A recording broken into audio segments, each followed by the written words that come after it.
When it comes to Bigfoot, there's a lot of plaster out there. Casts of giant footprints number in the hundreds, even thousands. Broad, skinny, 5-toed, 3-toed, 6-toed. Nobody thinks they're all real. So clearly there are some folks out there with too much time on their hands and a penchant for mischief.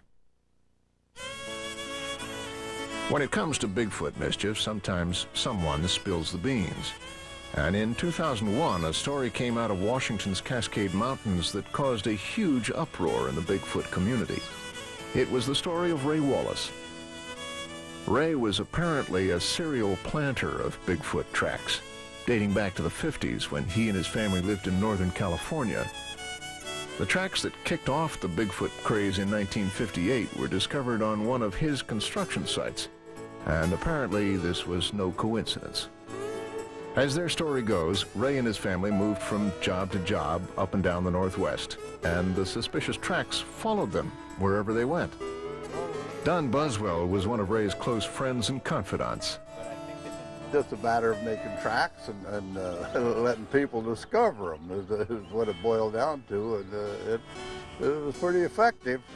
Ray managed to keep his secret from his own son, Michael, who found out about his dad's handiwork after he died. And this is what they used to do their pranks. They've had a lot of use.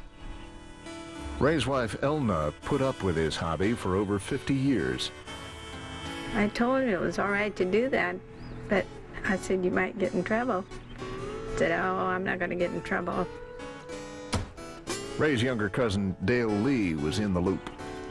He would never admit that he did anything. Absolutely. In fact, none of them would.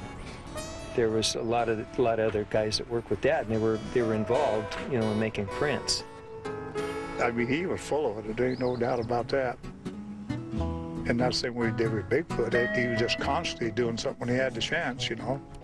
And they had straps on them, and we'd put them on our feet. It was pretty effective. Well, one of their favorites, I think, was to get her on the rope behind a pickup. It would kind of give them momentum to make these big strides, and some of these guys were pretty big fellas. You drive slow, and you just take these long steps, you know.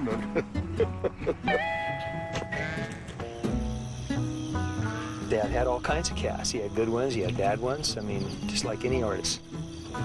He usually did it in the basement, and he'd be down there for hours. He was kind of a perfectionist, and each toe and everything had to be just so. He was developing a suit.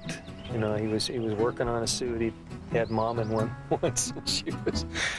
I said, I'm not going to put that suit on. I said, look at that hill over there. If someone come over that hill, they'll shoot me.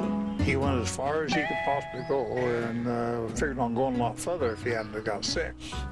Ray's tracks may, in fact, have kicked off the Bigfoot craze. But one hoaxer